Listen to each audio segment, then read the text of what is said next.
The Fort Loudoun Massacre, British vs. Cherokee, Allies in Conflict, by Jesse Jones.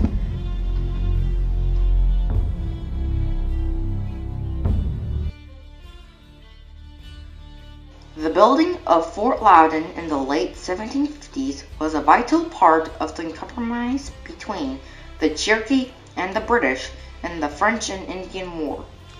But conflicts, misunderstandings, and cultural differences caused both the end of the fort and the end of the lives of both many British and Cherokee. Captain John Stewart, second in command of the fort at the time of the Fort Loudoun Massacre, over time played a large part in negotiating compromises between the Cherokee and the people and soldiers of Fort Loudoun. He was well liked and held in high esteem by the Cherokee, whom he had always treated well, unlike many of the other British soldiers. And that's basically what happened there. And eventually, most of the soldiers that were in that incident made their way back. On the morning of August 10th, 1760, the relationships Captain Stewart had established saved his life. On August 9th, 1760, as part of a negotiated peaceful surrender, Fort Loudoun was abandoned and turned over to the Cherokee. The terms of surrender, however, were not honored by either side.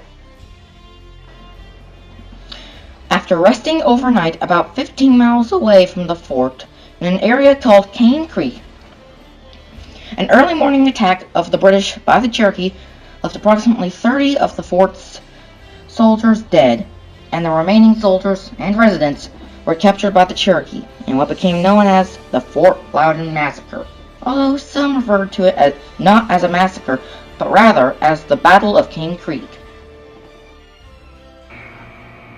Most folks don't refer to it as a massacre. A massacre is somewhere where you have everyone killed. There were only probably about 20, 23, 25 of the garrison officers, typically officers and NCOs, were killed at the Battle of Cane Creek. We typically refer to it as the Battle of Cane Creek. The Cherokee basically had laid siege Oconostota. You could argue whether or not it was really a massacre by the standards that we know today. There were several soldiers that were killed, a few wounded, but mostly taken captured. They did take the company commander, Captain Desmarais, who they despised. Where the Cherokee Braves were off fighting for the English, and on their way back they were attacked by English settlers and killed because they thought they were hostile Indians, and so that was part of the reason they were upset. And that went on under several occasions. I believe the number of Cherokee that were killed were like 26. So they were looking for retribution up to about 26. In the mid-1700s, both the English and the French wanted to expand their colonies in North America. In 1749, when King George II of England made a land grant in the Ohio Valley to some Virginians, the French Canadians saw this as a move on French territory and sent both soldiers and Indians to take possession of the Ohio Valley for the French. As a result, the French began to build forts to protect their claim. During this time, both the French and English created and relied upon allies in several tribes of North American Indians. The British relied heavily upon the Cherokee under the terms of the treaty developed in 1730. The Cherokee honored the treaty because honor was very important in the Cherokee culture. In 1757, George Washington was quoted as saying, "The friendship and assistance of the Cherokee are well worth cultivating." The British colony of South Carolina and the Cherokee negotiated a compromise in which the Cherokee agreed to supply the British with several hundred warriors to assist in the war against France in the Northern American territories. The two sides also agreed to the building of several forts, including Fort Loudoun, to help protect Cherokee towns in the areas.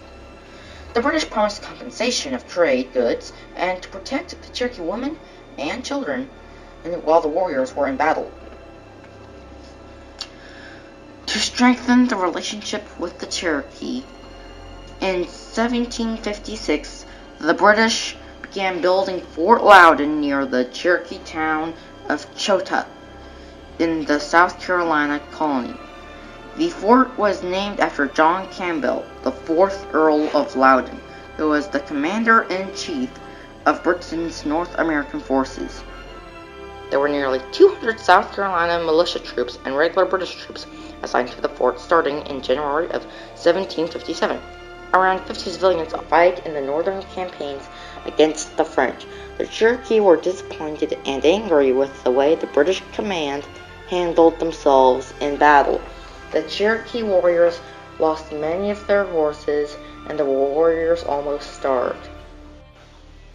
After Paul Desmarais was in charge, he sent many Cherokee warriors to fight in the northern campaigns against the French. The Cherokee were disappointed and angry with the way the British command handled themselves in battle. The colonists, however, did not feel the same way. Colonists attacked and killed over 30 returning warriors. In addition, the colonists scalped and mutilated the warriors' bodies and sold the scalps to the British as those of French Indians.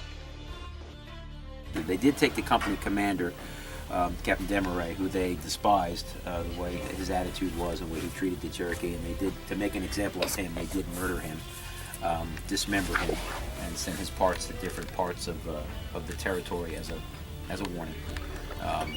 And that's basically what happened there. And eventually, when the young warriors wanted to take revenge, the chief stopped them in order to demand proper satisfaction under the previously negotiated treaty with the British. During this time, some British soldiers attacked a Cherokee village. The warriors then attacked some colonists and burned their farms. Numerous counterattacks followed until a group of Cherokee chiefs decided to go to Charleston to sue for peace with the British.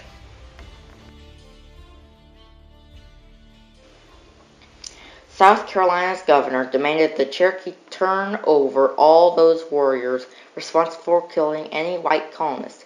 Fort Loudoun also demanded numerous Cherokee chiefs to be turned over for unfriendly actions against the British. The British cut off trading supplies to the Cherokee, who became enraged. The Cherokee sent a delegation who protested in Charleston, but the governor declared war on the Cherokee in November of 1759. As a result, the Cherokee at Fort Loudoun began to siege the fort. Fort Loudoun sent word for reinforcements, but they were eventually driven back to Fort Prince George by the Cherokee. The supplies at Fort Loudoun had been cut off, and eventually Captain Desmarais was forced to negotiate a peaceful surrender of the fort to the Cherokee. As part of the surrender, the people and troops of the fort could only take what they needed and must leave all remaining weapons, gunpowder, and other such items in the fort for the Cherokee. On August 9, 1760, as part of a peaceful surrender, Fort Loudoun was abandoned and turned over to the Cherokee. The terms of surrender, however, were not honored by either side. The soldiers had attempted to hide or sabotage the supplies they were to leave in the fort, and the Cherokee were enraged by this violation of this agreement. On August 10th, the Cherokee attacked the British, killing approximately 30 of the fort's soldiers, including Captain Desmarais.